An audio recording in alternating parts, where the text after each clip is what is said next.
Hello, good evening everybody. I am myself Dr. Kaushal Doshi, newborn and child specialist, practicing currently in Kandivali West. I am here to discuss the few important things regarding the COVID, the second wave of COVID, especially the few basic questions which are asked by the parents and which are of concern regarding the kids. Okay, so here we go. So, are the kids likely to get the COVID infection? The answer is yes, definitely. Especially when they come in contact with the COVID patient. In the first wave, the chances of COVID infection very rare in the kids. But then in the second wave, the kids are also developing symptoms too oftenly, and they are getting the COVID infection very frequently. Do they transmit the infection to others? Yes, they do transmit the infections, especially to the elderly in the house. But the rate of transmission in the kids is little lesser as compared to adults. Okay. But then still, the due precautions are very important. Which kids are more vulnerable to develop the COVID diseases? The child with pre-existing lung diseases like tuberculosis, asthma, bronchitis, pre-existing heart diseases like congenital heart disease, valvular heart diseases, okay, or the child which are malnourished, or the child who are immunocompromised, like the child who has diabetes mellitus, the child who is on steroids, or the child who has developed cancer. Okay, so these are the child who are very likely to develop, or the child they develop the complications very easily. Okay. Now, how do I know that my child has COVID? What are the symptoms of COVID infection? So the basic symptoms remains like the flu-like symptoms. Like generally it starts with fever, cough, cold, running nose. These are the major symptoms of COVID. The child can have sore throat, irritation in the throat, little vomiting, diarrhea, irritability, generalized weakness. These are the common symptoms of COVID.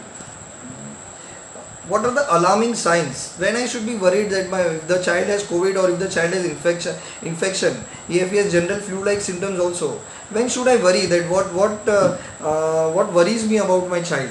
Okay. When should I consult a doctor, or when should I be very cautious? Okay. If the child has high-grade fever, which lasts for more than 3 to 4 days. If the child has difficulty in breathing, if the child has drowsiness, like the child's activity has decreased. Okay, or if the child develops severe loose motion, vomiting, diarrhea, and the child goes into dehydration and his urine output decreases, these are the matter of concerns, and you have to contact your doctor immediately. Okay. What are the investigations which can be done for the COVID test? So we generally start with the basic investigations like CBC, CRP, urine test, or the chest X-ray. Okay, but then if the symptoms persist, then accordingly we can do RT-PCR test. But then RT-PCR test is generally advised to be done after the 4th day of the exposure with the COVID patient. Right. Now suppose if the child has symptoms, maybe COVID symptoms or the general flu-like symptoms, then what is the treatment available? See, for the mild to moderate COVID infection, like general flu-like symptoms, if the child is behaving well, if the child is playful, if the child is active, if the child is eating well, then generally no need to worry about it. Generally acts like a normal like a normal viral infection. So coming to the treatment for the COVID infection, so the basic treatment remains in the symptomatic treatment only. Like for the fever we can give paracetamol, for cough and cold we can give decongestants, and accordingly the treatment for vomiting or diarrhea, either antiemetics or probiotics can be given. But the child is advised to take plenty of fluids, proper rest, that is very important. Okay, and at the most we can start the child with the multivitamins.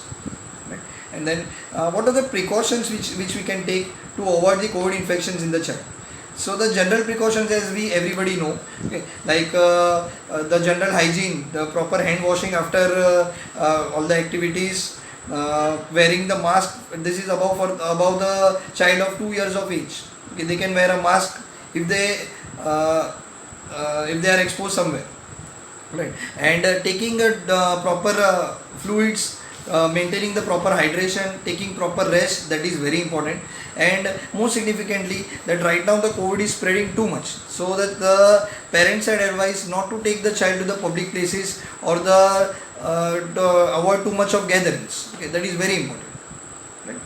Now another question was, can the COVID mothers breastfeed their child? So the answer is yes, but then she should take a proper precautions. She should wear a mask while feeding the child, do proper hand washing while handling the child, before and after handling the child. That is very important. Okay, and she can keep the child along with her on the bedside as well. Okay. Can the COVID mother take the can the breastfeeding mother take the COVID vaccine? So the answer is no. Right now there are no studies which shows that the breastfeeding mother can take the COVID vaccine, because we don't know the side effects or the effects of it on the child. Now suppose if the child has recovered or the adult has recovered from the COVID infection, the very common question was that what are the chances of reinfection, of getting the COVID infection again. So now it is seen that after getting the infection for the first time, after recovering from the infection, generally up to 8 months the immunity lasts. So up to 8 months they are well protected from the COVID, most of the patients. What about the COVID vaccines in babies? Right now the COVID vaccine is not available for the kids below 18 years of age. The Pfizer vaccine is advised above 16 years of age, but the Indian vaccines Covishield and Covaxin are given only after 18 years of age only. So right now the trials are going on whether the COVID vaccine in the babies. So right now we are not sure when the COVID vaccine can be launched in the market. Alright. Thank you so much.